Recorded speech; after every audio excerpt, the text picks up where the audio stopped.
The next morning, we woke up to a very nice sunrise and some morning fog over the reservoir. It was warmer and drier than the previous couple of mornings. We had some neighbors in a trailer who were very interested in our trip and wanted to talk the morning away. The ride started relatively early at about 9:30.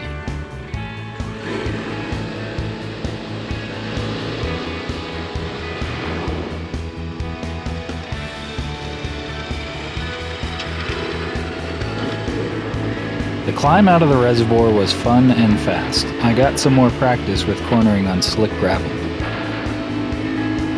The key was to keep the speed up and then decelerate into the corner, putting more weight on the front tire. The gravel turned to dirt with big rocks jutting out as we climbed higher.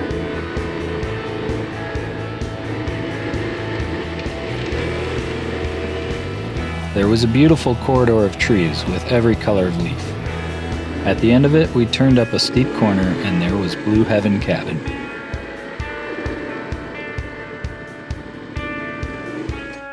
Well, our neighbor wasn't wrong. That was a rocky road. We saw a note that said the owners would be using it on that day, so it's a good thing we didn't try to stay there the night before. It was very cozy, with a couple of beds, a stove, and even running water with a water heater.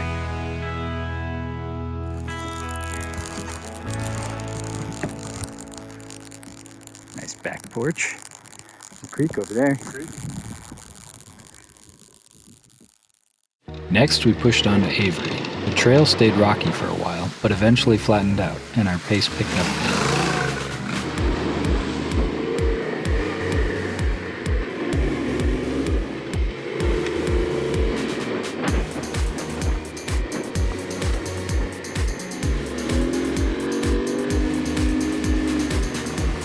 We followed Fishhook Creek out to the St. Joe and passed through our first of several tunnels that remained from the Milwaukee Railroad.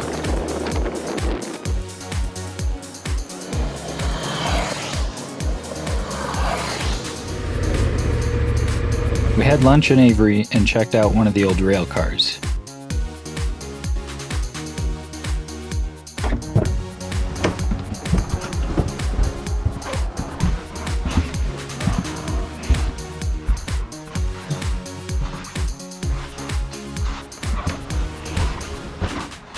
Then we passed through several more tunnels between Avery and Wallace on Moon Pass.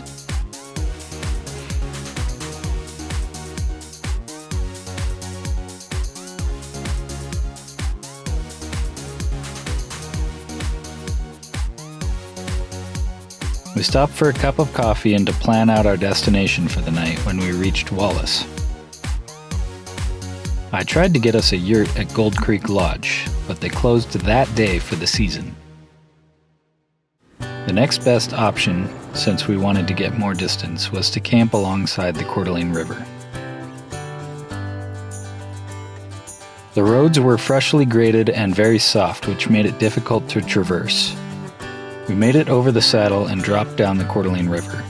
We deviated from the BDR a little in order to get a better camping spot at Devil's Elbow Campground. We lucked out again, as this was the last night the campground would be open. After we set up camp and made a fire, we had some mixed feelings about the nearing end of our trip. We took inventory of our sore muscles and abused gear. We were looking forward to getting home, to spouses, warm beds, and a shower. The last 7 days were full of adventurous riding, beautiful campsites, spectacular views, and fun games. From the very beginning of the trip, we didn't know where we would end up each night. The riding dictated our mileage and the destinations along the way.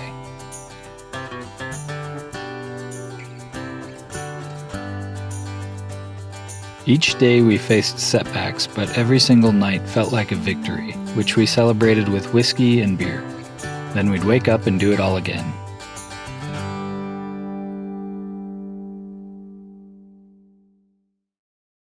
The final day of riding started out wet with morning rain. We cut out a short portion of the BDR, but took an equally fun, if not better, trail up to the top of Brown Creek Saddle. This was the first rain we'd had since before starting the BDR. save for a little drizzle while gassing up and eating in riggins.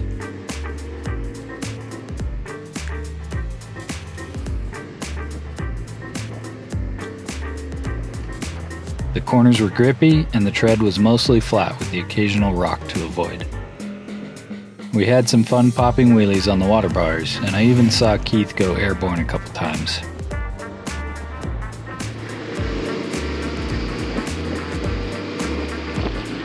It was really pretty down there by the river and the meadow where we saw the fire guys. Mm-hmm. Yeah, in the airstrip there. Yeah, the airstrip. I don't know why we didn't see any moose in there, though. Yeah. I saw it the last time I did this trail. I saw a moose Did you? just in that last swamp kind of area. Yeah. Ooh, I am a little wet.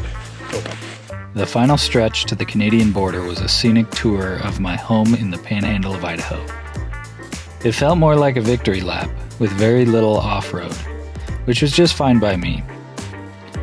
We made it to the border crossing in Porthill and wanted to get a picture in front of the Canadian flag, but as we parked our bikes, a Canadian border guard came out and yelled at us for not speaking with her before doing anything else.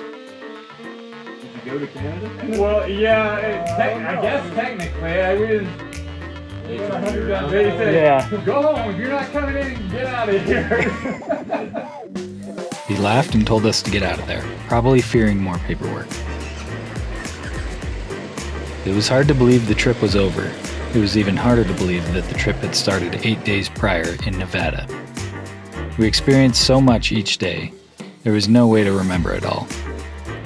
The brain does a good job of taking in a bunch of information and boiling it down to the smallest highlights. I'm glad I took these notes and video to look back and remember it all.